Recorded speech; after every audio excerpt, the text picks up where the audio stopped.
काफी समय पहले की बात है।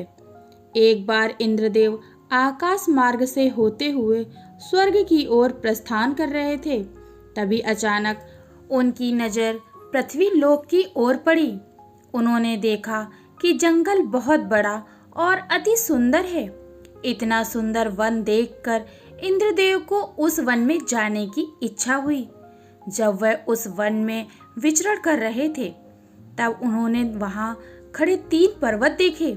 आसपास कोई न दिखाई देने पर इंद्रदेव ने उन पर्वतों से पूछा कि इस जंगल का क्या नाम है। इस पर पर्वतों ने जवाब दिया कि यह जंगल गांव तथा बस्ती से बहुत ज़्यादा दूर होने के कारण मनुष्य यहाँ तक नहीं पहुँच पाए और इसी कारण अभी तक इस स्थान का कोई भी नाम नहीं है।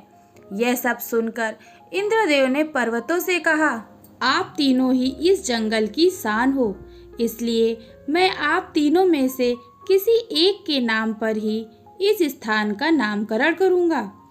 इसके साथ ही उन्होंने तीनों से एक एक वरदान मांगने को भी कहा और कहा कि कुछ समय बाद वह आकर फिर से देखेंगे कि उनमें से किसका प्रभाव सबसे अधिक है और तब वह उसी के नाम पर ही उस स्थान का नामकरण करेंगे।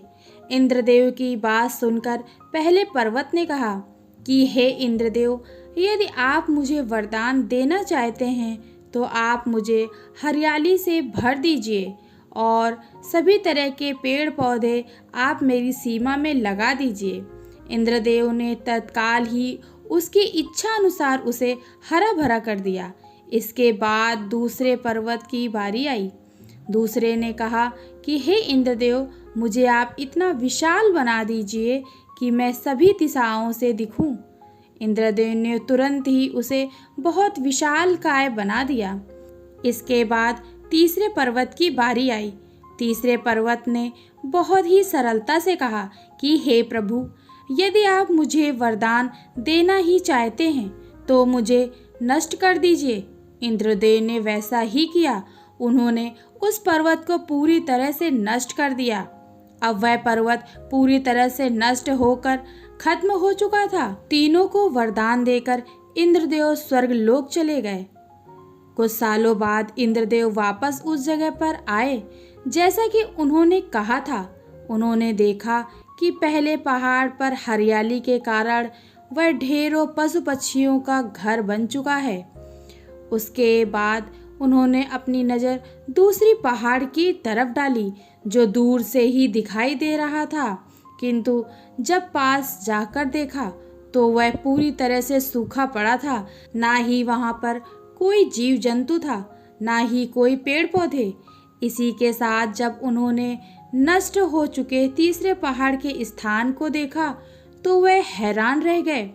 उन्होंने देखा कि अब वहाँ पर पूरी बस्ती बस चुकी है। बहुत सुंदर सुंदर मकान बन गए हैं। वहाँ से बहुत ही सुंदर रोशनी आ रही है।